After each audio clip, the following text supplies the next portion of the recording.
बिस्मिल्लाहिर्रहमानिर्रहीम। अस्सलाम वालेकुम जी बच्चों, क्या हाल है जी।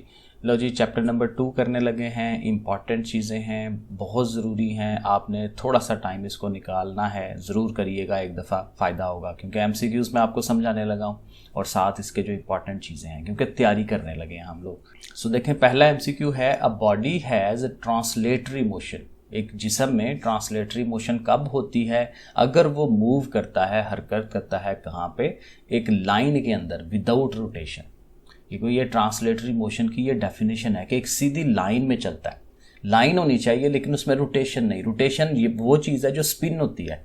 जैसे किसी उंगली के ऊपर हम कोई बाल घुमाते हैं ना, तो वो स्पिनिंग है, तो वो नहीं होनी चाहिए। ठीक है जी। उसके अलावा जो है वो ज़ाहिर है एक कर्व्ड लाइन के अंदर भी जा सकता है, बट लाइन होनी चाहिए। ठीक है, वो लाइन सर्कल में भी हो सकती है, बस उसको घूमना नहीं चाहिए, अपनी ही जगह पे पड़े पड़े वो घूमे ना। ठीक है, इसको हम कहते हैं क्या इसका नाम है? रोटेशन। ठीक है, तो वो ना हो तो फिर इसको हम क्या कहते हैं? Translatory motion. एक लाइन में जाना रोटेशन के बगैर। अभी देखना, ये तारीफ भी है आपकी, 2 नंबर की डेफिनेशन भी आ जाती है ये। The motion of a body around an axis. अब ये उसकी बात कर रहा है रोटेशन की, क्योंकि रोटेशन की डेफिनेशन ये है कि एक बॉडी जो है वो मूव करता है अपने एक्सिस के दौरान, इर्द गिर्द। ठीक है ना, जैसे बाल है गोल, तो बाल के अंदर से बीच में से कोई लाइन एक जा रही हो ना, तो उस लाइन के इर्द गिर्द बाल मूव करता है, वहीं पड़ा पड़ा। ठीक है, जैसे भाई मैंने मिसाल दी कि अपनी उंगली के ऊपर किसी चीज़ को घुमाना। ठीक है, वो जैसे बड़े बाल को, फुटबॉल को घुमाते हैं, तो इसको हम कहते हैं रोटेटरी मोशन। तो ये रोटेटरी मोशन की डेफिनेशन है। Which of the following is a vector quantity. अब इनमें से कौन सी चीज़ वेक्टर है? तो वेक्टर हम कहते हैं डिस्प्लेसमेंट को। डिस्प्लेसमेंट के साथ दूसरी चीज़ क्या होती है? डिस्टेंस, फासला। तो डिस्टेंस में हम डायरेक्शन नहीं बताते, लेकिन ये जो डिस्प्लेसमेंट होती है हम बताते हैं कि भाई डायरेक्शन भी इसकी ये है। तो डायरेक्शन जब आ जाए तो फिर वो वेक्टर क्वांटिटी होती है। तो डिस्प्लेसमेंट जो है ये एक वेक्टर क्वांटिटी है। If an object is moving with constant speed, एक मुनासिब से एक स्पीड से जा रही है, कांस्टेंट स्पीड से, then its distance time graph. तो उसका वो जो ग्राफ बनेगा will be a straight line. लेकिन किधर को स्ट्रेट लाइन होगी? Inclined to time axis. देखे ना, आप ऐसे करके एक लाइन ऐसे ड्रा करते हैं, सॉरी दूसरी भी लाइन यहाँ पे बना लेते हैं ऐसे करके, तो इस तरफ टाइम होता है, टाइम नीचे एक्स एक्सिस के ऊपर होता है। इधर आपका डिस्टेंस या वेलोसिटी या कोई भी चीज़ इधर हो सकती है। तो अभी वो कह रहा है इधर डिस्टेंस है, फासला है। तो यहाँ पे फिर कहता है कि अगर वो एक कांस्टेंट स्पीड से जा रहा हो तो यहाँ पे जो ग्राफ बनेगा ना, वो ऐसे करके बनेगा, इंक्लाइंड। एक सीधी लाइन बनेगी लेकिन वो एक्स एक्सिस के साथ इंक्लाइंड होगी। ठीक है ना, क्योंकि इंक्लाइंड का मतलब ये होगा कि उसकी एक खास स्पीड है जिससे वो जा रहा है, क्योंकि डिस्टेंस बढ़ रहा है ऊपर की तरफ, ये डिस्टेंस भी देखें बढ़ता जा रहा होता है। तो बहरहाल इस तरह की शक्ल जो है उसकी बनेगी। अच्छा, 5वां देखें, अ स्ट्रेट लाइन, एक सीधी line parallel to time axis. आप कहते हैं एक बिल्कुल सीधी लाइन हो जो टाइम एक्सिस के पैरेलल हो। ठीक है, तो वो हमें क्या दिखाती है? देखें ना, वही बात कि एक लाइन ऐसे है हमारी, दूसरी ऐसे है। आप कहते हैं जो ग्राफ बनना है ना, उसकी लाइन ऐसे हो, बिल्कुल सीधी, ऐसे सीधी स्ट्रेट जा रही हो, तो फिर वो क्या शो करेगी? देखिए, हमने इधर डिस्टेंस को शो कराया है, फासले को। तो अगर बिल्कुल सीधी लाइन है तो सीधी लाइन का मतलब ये है कि फासला कम ज़्यादा ही नहीं हो रहा। क्योंकि आप देखें, मिसाल के तौर पे ये वाला जो टाइम है, ये वाला, उधर भी फासला वही है, वहीं का वहीं। और अगर यहाँ पे फासला लेंगे, टाइम लेंगे आपके जी, टाइम बढ़ा है लेकिन फासला तो फिर वहीं का वहीं है। तो फासला कम ज़्यादा नहीं हो रहा। ठीक है ना, तो फिर वहाँ पे क्या हम बात करेंगे कि चीज़ रेस्ट में है, हरकत ही नहीं कर रही। ठीक है ना, फासला कम ज़्यादा नहीं हो रहा। तो a straight line parallel to time axis, time axis के अगर पैरेलल हो जाए, बिल्कुल सीधी हो जाए, तो फिर हम क्या कहते हैं? वो चीज़ रेस्ट में है। ये वाला आंसर जो है हमारा सही होगा। आगे चले, नंबर ये 6 वाला है, द स्पीड। अब देखें, अब ये ग्राफ बना हुआ है, तो कहते हैं ये जो ग्राफ बना हुआ है ना, तो इसके अंदर जो है ये कौन सी स्टेटमेंट जो है ये सही है? अब देखें, यहाँ पे इधर को टाइम है, ये जो हमारी लाइन, ये ग्राफ आ रही है, ये वाली लाइन जो है वो इधर से 10 सेकंड के ऊपर है और इधर से 15 जो है उसकी वेलोसिटी है। तो असल में इसके अंदर जो एरिया होता है ना, वो उसके डिस्टेंस को शो कराता है कि कितना फासला तय किया है। उसके लिए बड़ा आसान एक रूल है, क्योंकि ये देखें ट्राइंगल बन रही है, मुसल्लस बन रही है। तो ट्राइंगल का फार्मूला होता है base multiplied by height divided by 2। तो 15 और 10 को ज़रब दें, 150 आएगा, उसको 2 पे तकसीम करें, 75 आएगा। तो हम कहेंगे कि distance travelled by the car is 75। तो ये 75 वाला आंसर सही है। फिर ये 7 वाला है, which of the following graph is representing uniform acceleration. Acceleration हो रहा है लेकिन यूनिफॉर्म हो रहा है, एक जैसा, एक जितना। अच्छा यहाँ देखें, मुझे लगता है कि ये वाला आंसर गलत है, सी वाला होना चाहिए, इसको आप भी चेक कीजिएगा। क्योंकि होता ये है कि इधर टाइम है ना, तो इधर वेलोसिटी है, तो टाइम और वेलोसिटी वाले ग्राफ के अंदर एक्सेलरेशन शो होता है। तो अगर एक्सेलरेशन शो होना चाहिए तो वो इधर होना चाहिए बजाय इधर, क्योंकि यहाँ पे तो ये डिस्टेंस है, यहाँ पे तो ये चीज़ जो है वो वेलोसिटी शो होगी। तो मेरे हिसाब से ये है। और ये देखें, ये ऊपर से नीचे की तरफ ग्राफ आ रहा है, मतलब ये है कि जो टाइम बढ़ रहा है वेलोसिटी कम होती चली जा रही है। तो वेलोसिटी कम होना जो है, इसको हम वो क्या कहते हैं, रिटार्डेशन, नेगेटिव एक्सेलरेशन। क्योंकि वेलोसिटी बढ़ रही हो तो पॉजिटिव एक्सेलरेशन होता है, ठीक है, कम हो रही हो तो नेगेटिव एक्सेलरेशन होता है। तो मेरे हिसाब से इसको आंसर ये ठीक होना चाहिए कि इधर एक्सेलरेशन है। वो आप चेक करिएगा आप लोगों ने क्या निशान लगाए। अच्छा, नंबर 8 है, by dividing displacement of a moving body with time, यानी टाइम से किसी डिस्प्लेसमेंट को डिवाइड करें तो क्या हासिल होता है, वेलोसिटी। क्योंकि देखें ये वेलोसिटी की डेफिनेशन है, डिस्प्लेसमेंट को हम किससे डिवाइड कराते हैं, टाइम से। सो डिस्प्लेसमेंट ओवर टाइम जो है ये वेलोसिटी की डेफिनेशन है, तो यही सही होगा। A ball is thrown vertically upward, एक बॉल को हम ऊपर की तरफ फेंकते हैं, its velocity at the highest point.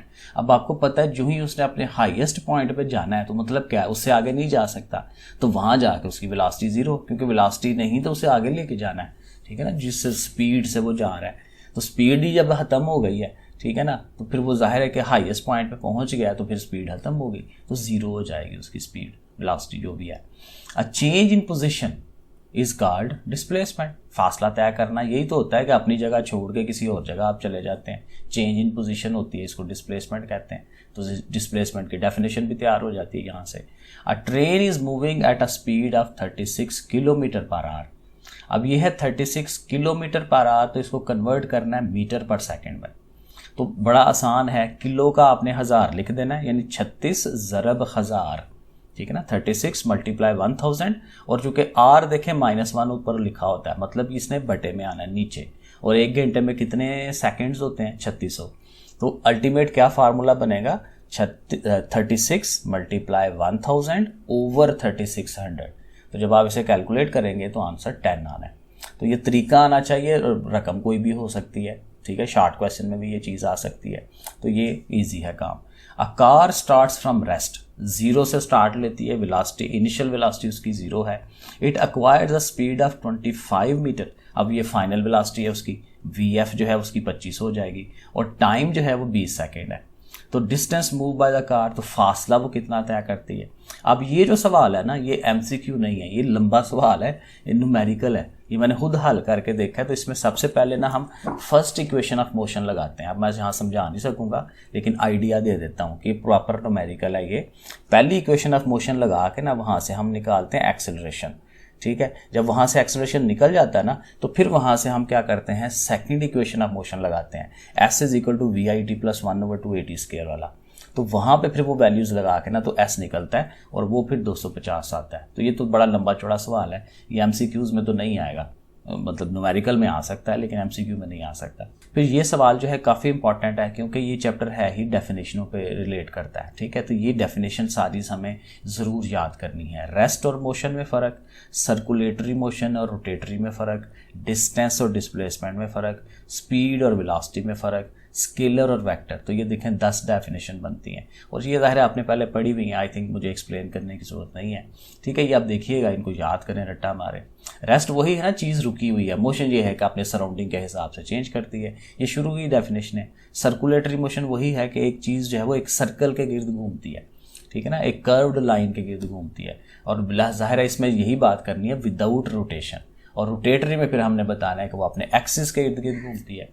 Distance और डिस्प्लेसमेंट में फ़र्क ये है कि डिस्प्लेसमेंट में हम डायरेक्शन भी बताते हैं, डिस्प्लेसमेंट डायरेक्शन नहीं है। कोई से 2 पॉइंट्स के दरमियान फासला जो है ये डिस्टेंस होता है, लेकिन डिस्प्लेसमेंट शॉर्टेस्ट डिस्टेंस होता है, ठीक है ना, ऐसे करके हम बताते हैं। स्पीड और वेलोसिटी में भी यही फ़र्क है कि वेलोसिटी हमारी वेक्टर क्वांटिटी है, स्पीड जो है स्केलर है। और ये जाहिर है कि कितने टाइम में हम कितना फासला तय कर रहे हैं, ठीक है ना, ये वो वाला है। स्केलर और वेक्टर में फ़र्क यही है कि स्केलर वो चीज़ है जिसको हम सिर्फ उसके मैग्नीट्यूड से एक्सप्लेन करते हैं, और वेक्टर वो है जिसमें उसके साथ डायरेक्शन भी बतानी पड़ जाती है। तो ये दोनों फ़र्क आ जाता है। फिर ये ज़ाहिर है वेलोसिटी की डेफिनेशन अभी हमने पढ़ा कि डिस्प्लेसमेंट को टाइम से डिवाइड करें तो वेलोसिटी बनती है v = d/t, ये आना चाहिए आपको। और एक्सेलरेशन जो है वो उसमें वेलोसिटी को ऊपर रखते हैं और टाइम से डिवाइड कराते हैं कि वेलोसिटी में कितनी चेंज आई है और कितना टाइम लगा है। तो ये इसका फार्मूला याद करें ज़रूर, final velocity minus initial velocity divided by time. ठीक है, तो ए एक्सेलरेशन किसके बराबर है, vf - vi/t। तो ये हमें इसका पता होना चाहिए। काफ़ी इंपॉर्टेंट सवाल है, can a body moving at a constant speed have acceleration, कि कांस्टेंट स्पीड से जा रही है एक जैसी 50 km/h की स्पीड से हम जा रहे हैं, तो उसमें क्या एक्सेलरेशन हो सकता है। तो देखें एक्सेलरेशन तो तभी आता है ना जब वो वेलोसिटी कम हो या ज़्यादा हो, तो उस हिसाब से तो नहीं आता। लेकिन अगर आप कांस्टेंट स्पीड से जा रहे हैं लेकिन आप अपनी डायरेक्शन चेंज करते जाते हैं, जैसे सर्कल में घूमी जाएं तो सर्कल में डायरेक्शन चेंज होती जाती है, तो हम कहते हैं कि उसमें एक्सेलरेशन आ जाता है। देखें, a body moving with constant speed can have acceleration, यानी हो सकता है उसमें acceleration if its direction of motion changes. ठीक है ना, अगर वो डायरेक्शन चेंज कर ले, सर्कल की फॉर्म में आ जाए, ठीक है, ये आगे मिसाल वही दी हुई है कि सर्कुलर पाथ में आ जाए तो फिर एक्सेलरेशन होता है। ये अच्छा सवाल है। फिर 2.6 भी अच्छा सवाल है, how do riders in the Ferris wheel possesses translatory motion but not circular motion.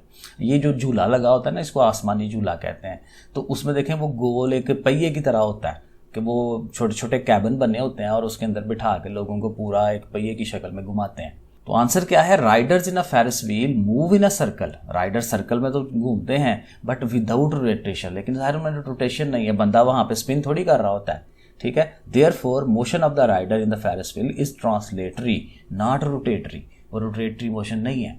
ठीक है, हमें सिर्फ ये बताना है कि वो रोटेशन नहीं कर रहा। रोटेशन तभी चीज़ करती है जब स्पिन होती है। और ये वाला सवाल भी इसका काफ़ी इंपॉर्टेंट है, how can vector quantities be represented graphically. Vector वाली चीज़ों को ग्राफिकली हम कैसे शो कराएंगे। To represent a vector quantity graphically we draw a line known as represented line. जो भी वो क्वांटिटी है उसकी एक लाइन होती है, वो लाइन हम लगाते हैं, उसको हम क्या कहते हैं, ये रिप्रेजेंटेड लाइन है। ठीक है, और साथ उसकी एरो हेड बना देते हैं, क्योंकि एरो हेड बनाने से क्या होता है कि उसकी डायरेक्शन पता चल जाती है। The length of the line drawn in according to some selected scale, क्योंकि एक खास स्केल से, क्योंकि अगर 100 न्यूटन है, 100 न्यूटन की ज़ाहिर अब 100 सेंटीमीटर की लाइन तो नहीं लगेगी, तो हम क्या करते हैं 10 न्यूटन का 1 सेंटीमीटर ले लेते हैं, तो उस हिसाब से 10 सेंटीमीटर की लाइन लग जाती है। तो एक स्केल होता है प्रॉपर, तो उसके हिसाब से हम वो लाइन लगाते हैं। लें जी, ये इसके इंपॉर्टेंट सवाल थे। ठीक है जी, ये ज़रूर आपने याद करने हैं, तैयार करने हैं, थोड़ा टाइम दें, यहीं से आपकी डेफिनेशन भी तैयार हो जाती हैं। ठीक है जी, बाकी इंशाल्लाह 3rd चैप्टर करते हैं। ओके, फिर अल्लाह हाफिज़।